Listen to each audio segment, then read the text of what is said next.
고린도후서 11장 22절로 33절 말씀이 오늘 말씀을 전할 본문이 되겠습니다. 그래서 제목은 그리스도의 일꾼이냐 라는 제목인데, 그리스도의 일꾼이냐, 그러하다, 내가 참으로 그리스도의 일꾼이다 라고 바울은 고백하고 있습니다.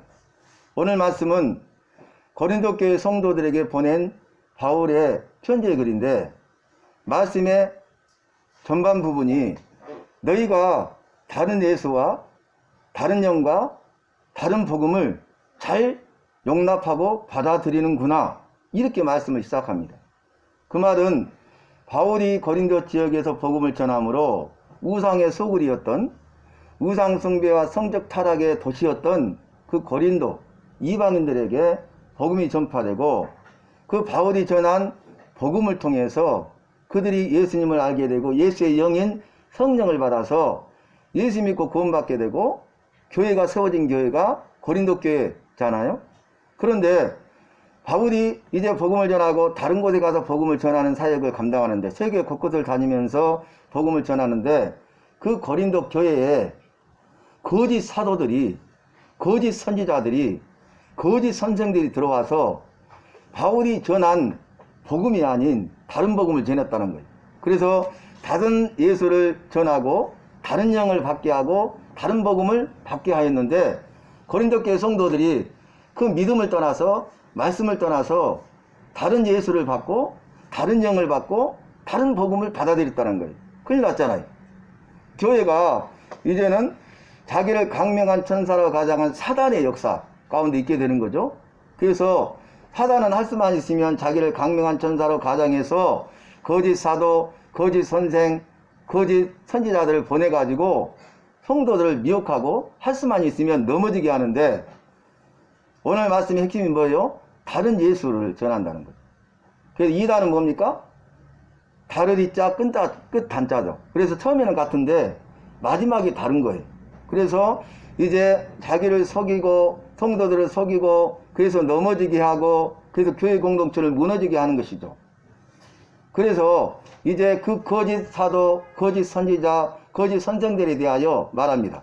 그들이 거짓 사도죠. 그들이 히브리인이냐, 그들이 이스라엘 사람이냐, 그들이 아브라함의 후손이나, 나도 그러하다.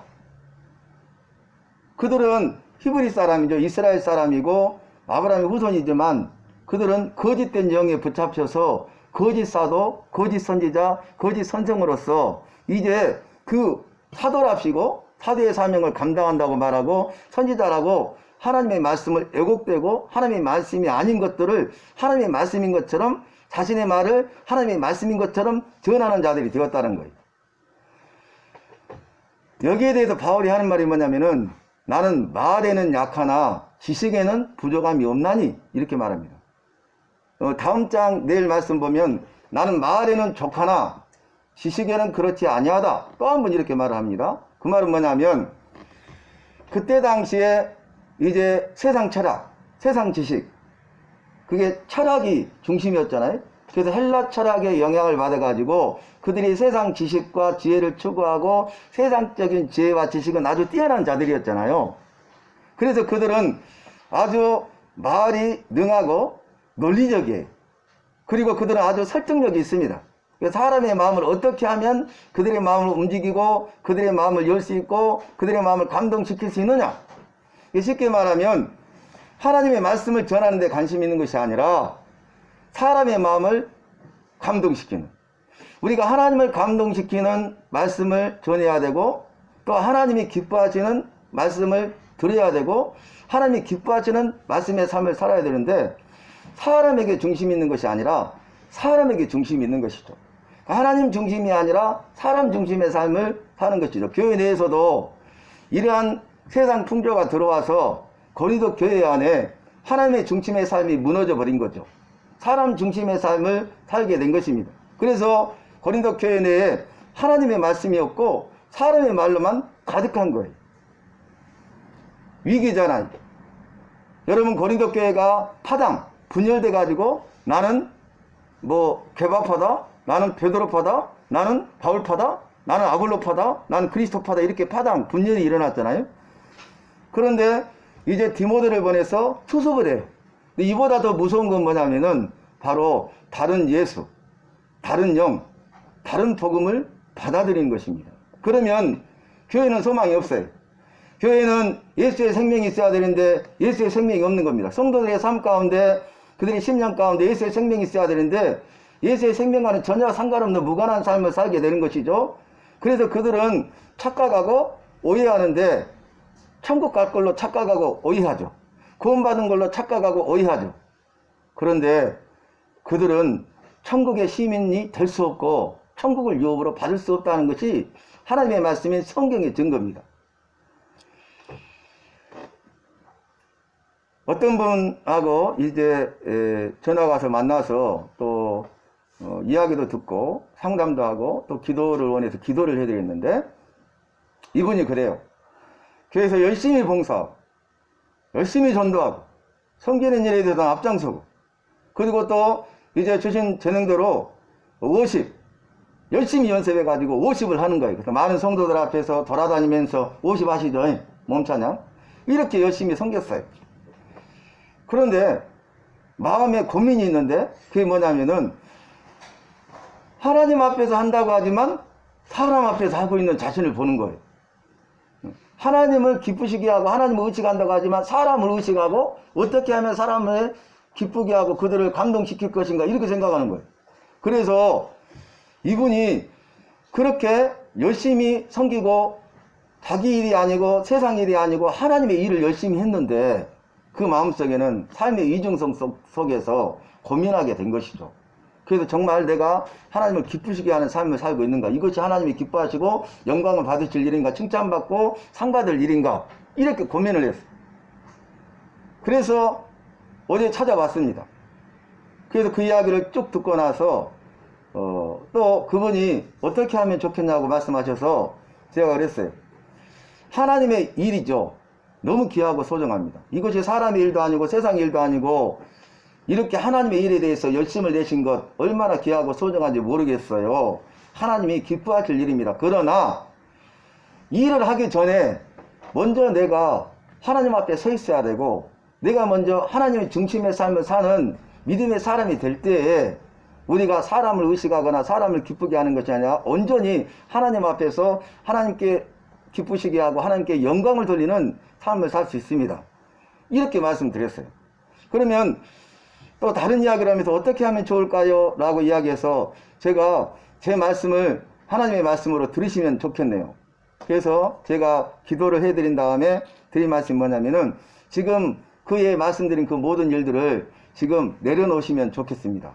그리고 먼저 자신을 돌아보고 자신이 말씀에 비춰보고 하나님께 기도하면서 하나님의 인도하심을 받아서 자신의 믿음의 삶을 점검하고 구원받은 백성이 되어서 하나님 중심의 삶을 살 때에 그 이외의 일을 해도 이 일이 늦지 않을 것 같습니다. 그랬더니 그분이 아멘으로 받았어요. 그리고 돌아가시는 길에 하시는 말씀이 뭐냐면, 오늘 이렇게 만남을 통해서 하나님께서 답을 해주셔서 제 마음이 너무나 속 시원하고 너무나 좋고 행복합니다. 그래서 자, 이 말씀을 드리는 건 뭐냐면, 그분은 이제 하나님의 일을 했잖아요. 그런데 그 하나님의 일을 할 때 하나님 앞에서 온전히 하나님의 영광을 위해서 해야 되지만, 그렇게 한다고 했지만 결국 그렇지 않는 자기 자신을 발견한 것이죠.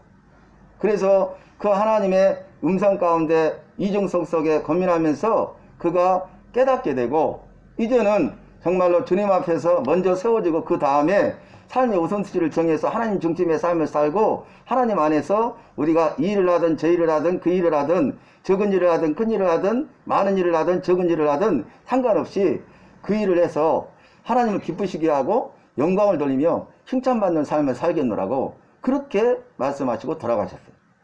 오늘 말씀 보면 그들이 거짓 사도, 거짓 선지자, 거짓 선생들이 히브리인이냐, 이스라엘 사람이냐, 아브라함의 후손이냐, 나도 그렇다. 그들이 그리스도의 일꾼이냐, 내가 정신없는 말을 하거니와 나는 더욱더 그러하고 나야말로 그리스도의 일꾼이다. 이렇게 말을 해요. 그래서 나는 그리스도의 일꾼이라고 말하는데, 왜 바울이 그리스도의 일꾼인가에 대해서 이야기를 합니다. 나는 수없이 어려움을 당했다는, 그리고 옥에 갇히되 더 많이 옥에 갇혔고 또 매를 수없이 맞았고 그리고 여러 번 어려움과 고난을 당했다는 것이죠. 그래서 그는 말하기를 나는 40에 감한 매를 5번이나 맞았다. 유대인들의 형벌은 40에 감한 매 하나, 39대. 그래서 너무 많이 맞으면 죽기 때문에 최고의 형벌이 39대를 때리는 거예요. 유대인의 형벌이죠. 그런데 이것을 40에 하나 감한 매를 5번이나 맞았어요. 그리고 태형을 3번이나 맞았다는 거죠. 태형은 로마의 징계법입니다. 그래서 이 태형은 가죽 채찍으로 내리치는데 매가 아니고 그 가죽 채찍 끝에 무거운 납을, 날카로운 납을 달아가지고 내리쳐요. 그러니까 한 대 가죽으로 내리치면 감죠. 잡아당기면 살점이 뜯겨져 나가요. 그래서 이런 태형을 3번이나 당했어요. 그리고 그뿐만 아니라 여러 번 위험을 당했다는 거죠. 그 위험이 뭐냐면 복음을 전하면서 복음이신 예수 그리스도를 전하기 위해서 그가 여러 번 위험을 당했는데 강의 위험을 당하고 강도의 위험을 당하고 동족, 같은 동족인 이스라엘 백성으로부터 위험을 당하고 이방인들에게 위험을 당하고 시내의 위험을 당하고 그리고 광야의 위험을 당하고 바다의 위험을 당하고 거짓 증인들을 하여금 위험을 당하였다라고 말을 합니다.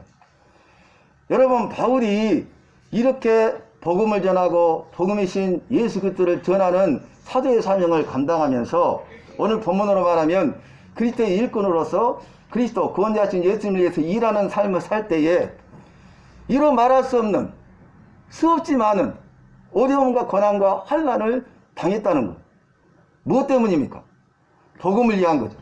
복음이신 예수 그리스도를 위한 거예요. 바울은 복음이신 예수 그리스도를 다메섹에서 만난 이후에 그의 삶은 완전히 새로워지고 변화됩니다. 그래서 자기 일생을 주님께 드리고 주님을 위해서 살고 주님과 함께하고 주님의 사람으로 살기를 소원했어요. 그래서 그는 그의 마음의 소원과 결단대로 일생을 들여서 그리스도의 일꾼의 삶을 살았어요. 말씀드린 대로 신약성경 27권 가운데 13권을 기록했는데 그 말씀의 첫 소도가 뭡니까? 예수 그리스도의 종된 나 바울은 교회와 성도들에게 문안하노니 교회와 성도들에게 하나님의 은혜와 평강이 있을지어다. 이렇게 반복하고 있잖아요. 그래서 나는 누구인가를 밝히고 있어요. 가는 곳마다 나는 예수 그리스도의 종이다. 예수 그리스도의 종된 나 바울이다. 나는 가장 지극히 작은 자다. 사도 중에 지극히 작은 자다. 죄인 중에 괴수다. 이렇게 자신을 고백하고 있는 것을 볼 수 있지 않습니까? 그리고 그뿐만 아니라 왜 내가 그리스도의 일꾼이냐 라고 말을 하면서 이렇게 이야기합니다. 내가 여러 번 자지 못하고 굶주리고 헐벗고 춥고 줄이고 목마랐다는 거예요. 무엇을 위해서요? 복음을 위해서. 여러분 우리가 우리의 삶을 돌아볼 때 우리가 복음을 위해서 복음이신 예수님을 믿고 예수님을 위해 산다고 하면서 우리의 삶을 한번 돌아봐야 될 것 같아요. 바울은 예수님처럼 살기를 소원했어요. 그래서 그는 일생을 예수님처럼 살았어요. 예수님을 닮아가고 예수님을 따라가는 삶을 살았어요. 그리고 날마다 나에게 말할 수 없는 그런 고민이 있다는 거죠. 날마다. 그게 뭐냐면 교회를 위하여 염려함이라. 사도 바울의 관심은 하나님을 사랑하고 복음이신 구원자신 예수님을 전할 뿐만 아니라 하나님의 구원받는 백성들의 모임인 교회에 관심이 있었어요. 그러니까 첫 번째는 하나님 중심의 삶을 살았고 두 번째는 말씀 중심의 삶을 살았고 세 번째는 하나님이 세우신 구원의 공동체 교회에 우선순위를 두고 교회에 관심을 가졌다는 거예요. 여러분 이 마지막 때에 만민의 생명을 택한 백성들을 구원하여 살리시는 하나님의 방법은 유일한 방법은 오직 예수 그리스도인데 예수 그리스도가 하신 말씀대로 교회를 세우시고 교회를 통해서 구원의 역사를 이루시고 완성하십니다. 그래서 사단은 교회를 무너뜨리려고 하는데 고린도 교회를 무너뜨리고 성도들을 무너뜨리려고 하고 있잖아요. 마지막 때가 될수록 모이기를 피하는 어떤 사람들의 습관과 같이 하지 말고 오직 권면하여 그날이 가까움이 볼수록 더욱 그리하라. 모이기에 힘쓰라고 그랬어요. 그래서 교회 공동체가 구원의 방지 역할을 감당하지 못하도록 하나님 나라 건설과 확장을 쓰임받지 못하도록 개방하고 방해하는 것이 악한 사탄 마귀의 술수입니다. 이 마지막 때 일어나는 하나님의 약속의 말씀입니다. 징조입니다. 사랑하는 성도 여러분, 그래서 저와 여러분은 모이기에 힘쓰시기를 바랍니다. 모이기에 힘써야 돼요. 교회를 세우시고 이 땅을 고치시고 회복시킬 줄라 말씀하셨어요. 이 땅을 고치시고 회복시키는 역할은 교회를 통해서 하시겠다고 말씀하셨어요. 하나님의 말씀을 믿습니까? 내 교회를 세우니 음부의 권세가, 사단의 권세가 이기지 못한다고. 이 세상에서 사단이 이길 수 없는 권세는 없어요. 사단은 공중의 권세 잡은 자로서 모든 권세를 조정하고 있잖아요. 모든 권세가 다 무릎 꿇고 부복해. 그러나 교회를 무너뜨릴 수가 없습니다. 교회를 해할 수가 없습니다. 그래서 저와 여러분이 하나님 중심, 말씀 중심, 교회 중심을 사는 것이 중요해요. 그래서 여러분 다 있는 곳에서 예배 드려도 된다. 또 스마트폰으로 예배 드려도 된다. 이것이 모이지 못하게 하는 것입니다. 그래서 결국은 나오지 못하게 하는 거예요. 교회가 무너지게 만드는 거예요. 교회를 통해서 하나님 나라가 건설되고 확장되어서 많은 영혼들 구원하여 살리고 이 일에 동참하는 자들에게 하나님의 말씀으로 약속하신 은혜와 복을 주시려고 하는데 사단은 여러 가지 방법을 통해서 이 일을 하지 못하도록 하는 거예요. 그래서 교회 나가지 않아도 된다. 무교회주의자들이 생기죠. 교회에서만 예배 드리냐?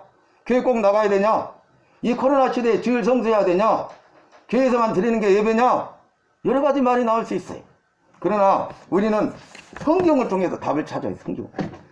사람의 말이 아니, 세상에서 하는 말이 아니, 사람의 기준이나 세상의 기준이 중요한 것이 아니라 나의 생각이나 나의 기준이 중요한 것이 아니라 내가 처해 있는 어떤 상황과 환경과 여건이 중요한 것이 아니라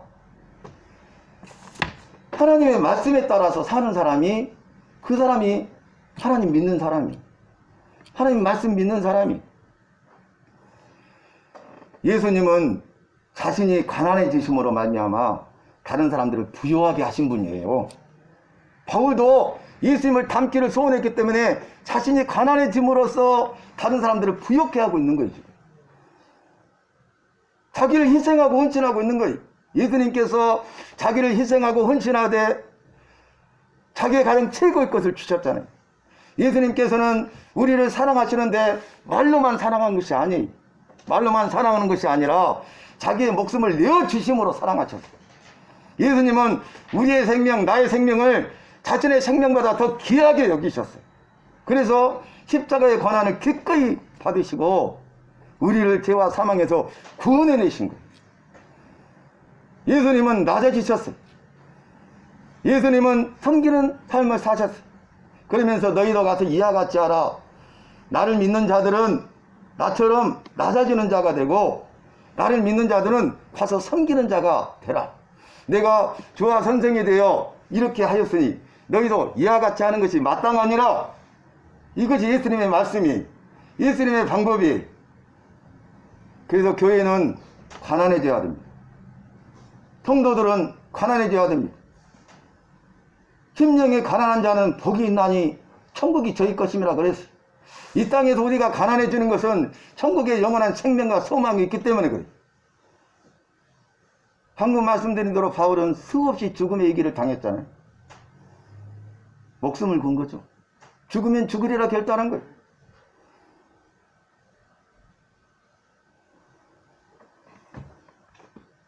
바울은 오늘 말씀 마지막에 나오지만 자기를 죽이려고 지키고 있으니까 강주리를 타고 이제 어떻게 합니까?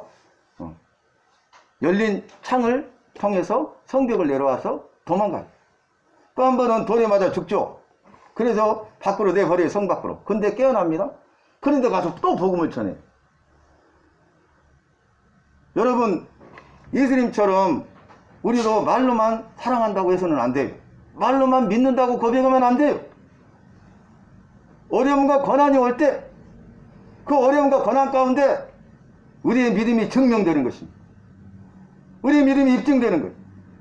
그래서 죽음을 두려워하지 않는 것이, 죽음을 두려워하지 않고 어떤 상황에서도 내가 복음을 위한 것이고 복음이 있으니 예수 그리스도를 위한 것이라면 내가 희생하고 헌신할 수 있어야 돼. 바울이 왜 그리스도의 일꾼으로 살았습니까? 이런 고난 가운데서도 굴하지 아니하고 끝까지 견디면서 오히려 복음을 전하되 더 열정적으로 복음을 전한 이유가 무엇입니까? 오늘 말씀에는 그는 그리스도의 일꾼이었기 때문에 그래. 그리고 말씀 전체를 보면은 예수님이 바울을 사랑하신 것처럼 바울도 예수님을 사랑하기 때문에 그 예수님을 위해서 자기의 목숨을 드리고 죽음을 두려워하지 않기 때문에 더욱더 열정적으로 복음을 전한 것이에요. 그래서 하나님은 바울을 위대한 사람으로 쓰신 것이죠. 사랑하는 성도 여러분, 제가 오늘 사랑은행을 하고 오면서 그랬어요.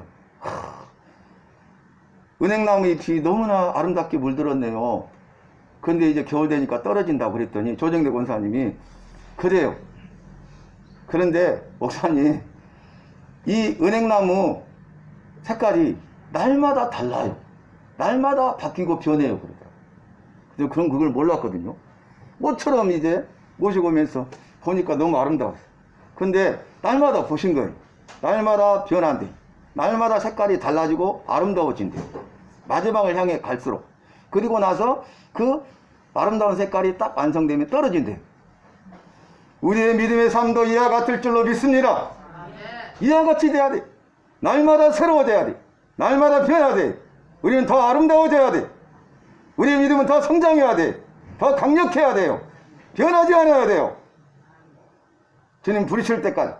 우리가 죽음이 임박했을 때, 주님 앞에 있을 때에, 그럴 때일수록 고난과 어려움 가운데 있을 때, 질병 가운데 있을 때, 말할 수 없는 환난 가운데 있을 때에 어찌할 바 모르고 방황하고 있을 때에, 당황하고 있을 때에, 내 인간 능력으로 아무것도 할 수 없는 상황이 있다 할지라도 저와 여러분은 어떻게 해야 돼요? 믿음을 지켜야 돼요. 믿음으로 살아야 돼요. 결단해요. 그래야 하나님은 능력과 기적을 행하시고 능력과 기적이 하나님을 만납니다.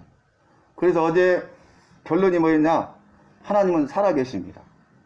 하나님은 여전히 사랑하고 계십니다. 그리고 살아계시고 사랑하신 하나님이 지금도 당신을 위해서 일하고 계십니다. 맞지요? 지금 우리에게 나에게 주시는 말씀 아니에요? 하나님은 살아계십니다. 하나님은 나를 사랑하십니다.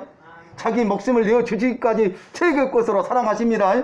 자신의 생명보다 내 생명을 더 귀하게 여기셨어요. 죄인된 나를 위해서. 그리고 자기 생명을 기꺼이 내어주셨잖아요. 그리고 사랑한다고 말만 하는 것이 아니라 실제로 일하고 계시고 역사하고 계시잖아요. 사랑하는 성도 여러분, 저와 여러분은 사랑할 준비가 되어 있습니까? 예수님처럼 말뿐만 아니라 행동으로 삶을 통해서 사랑할 준비가 되어 있습니까? 우리가 예수님을 위해서 희생하고 헌신을 작정할 준비가 되어 있습니까? 예수님을 위해서 복음을 위해서 가난해질 각오가 되어 있습니까? 심령이 가난한 자들은 다른 사람을 부욕해 하는 거예요. 그리고 가난한 상태에 하나님의 사랑하는 자를 내버리지 아니하시고 일하시고 역사하셔서 천국을 주시는 것입니다.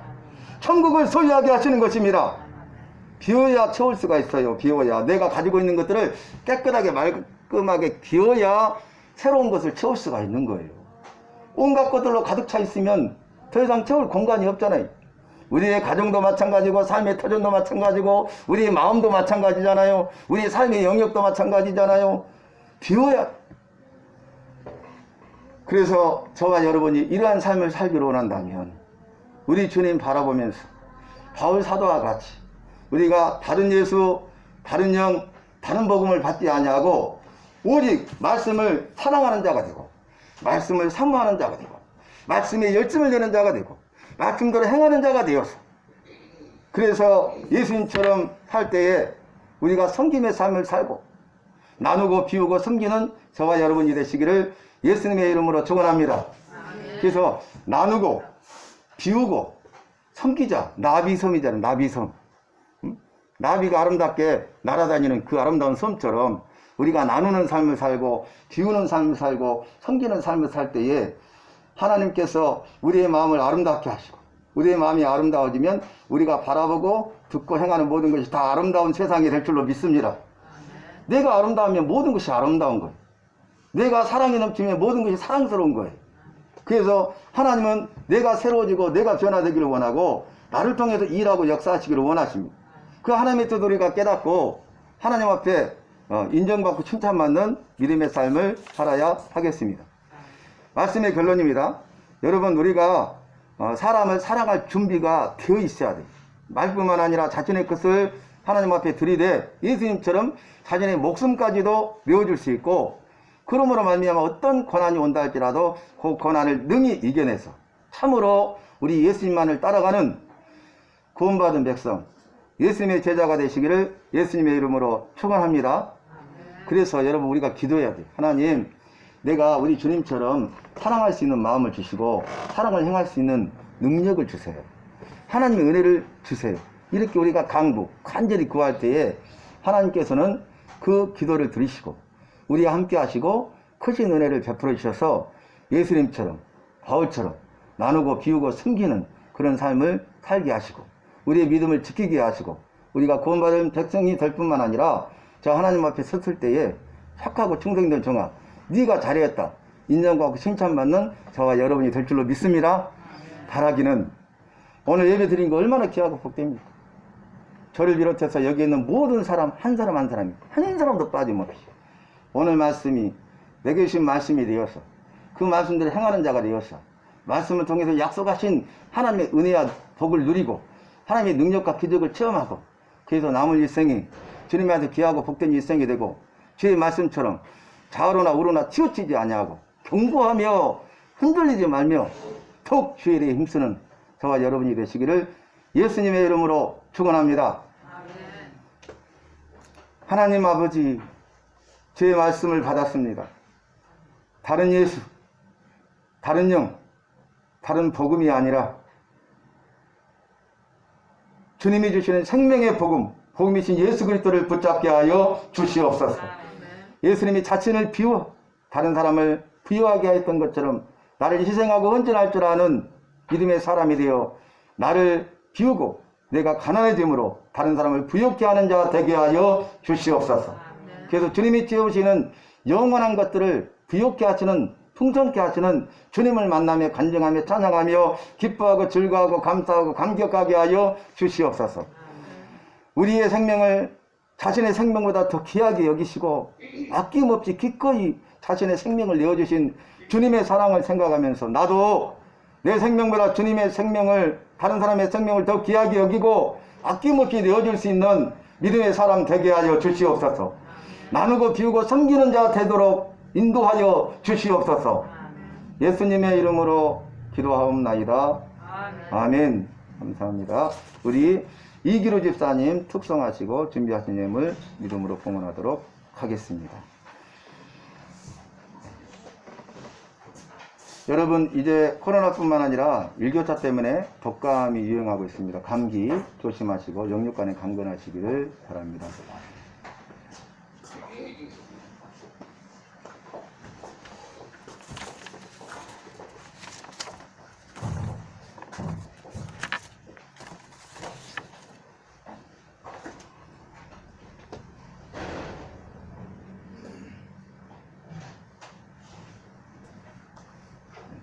마이크 해보십시오. 잘 들리신가요?